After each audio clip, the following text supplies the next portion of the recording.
Hi everyone, I'm Prof. O. In this video, we're going to talk about market segmentation. One of the first questions a company must ask is, what customers will we serve? The first step to answering this question is often found by segmenting the market.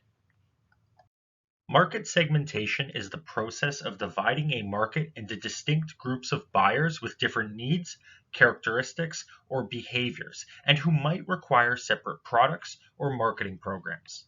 You could think of the market as a pie and each segment as a slice. There is no single way to segment a market, and a marketer may try different segmentation variables to find what works best. To be useful, market segments must be measurable, accessible, substantial, differentiable, and actionable. The four major variables that are commonly used in segmenting consumer markets are geographic, demographic, psychographic, and behavioral. Let's start by discussing geographic segmentation. Using geographic segmentation, a market is divided into different geographical units, such as continents, countries, regions within a country, states, provinces, cities, or even neighborhoods. One example of geographic segmentation is how McDonald's menu tends to be slightly different across countries. For example, McDonald's serves beer in Germany and a mukpaneer in India, but neither product is available in Canada or the United States. However, McDonald's also varies its menu by region within a country. For example, in Atlantic Canada, McDonald's offers a McLobster, and this is a sandwich that's unavailable anywhere else in Canada. Next, let's take a look at demographic segmentation.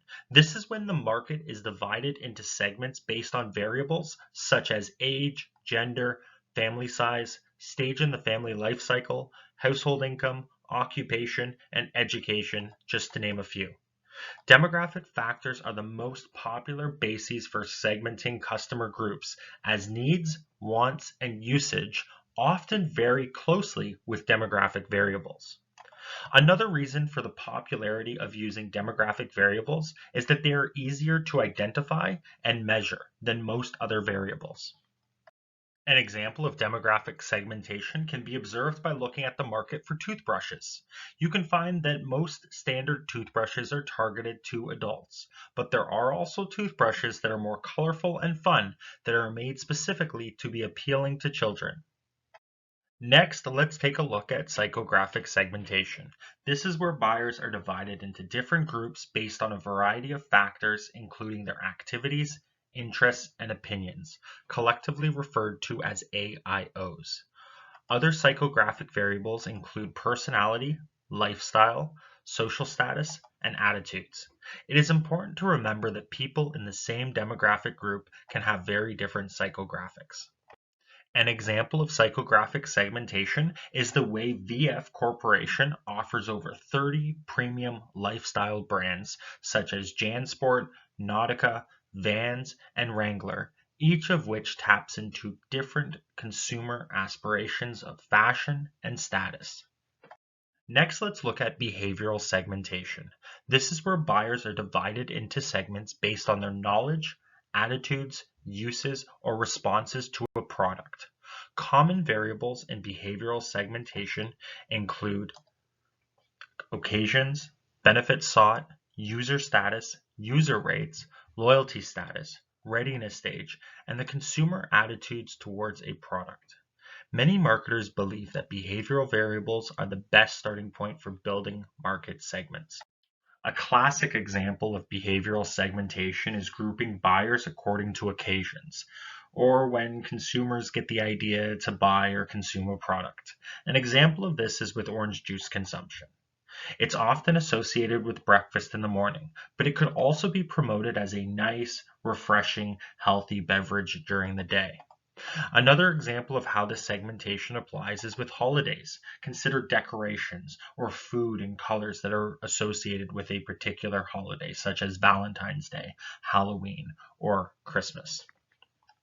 When learning about segmentation, the trickiest thing tends to be differentiating between psychographic and behavioral segmentation.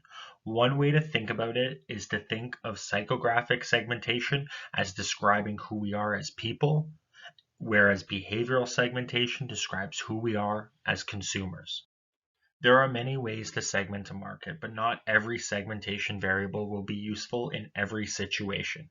For example, Claritin, the allergy relief medication brand, may gain very little by distinguishing between low-income and high-income allergy relief consumers, if both respond the same way to marketing efforts. However, Claritin may find that segmenting its customers by usage, for example, consumers who use allergy medication daily versus those who use it occasionally, may be a more meaningful way to segment the market.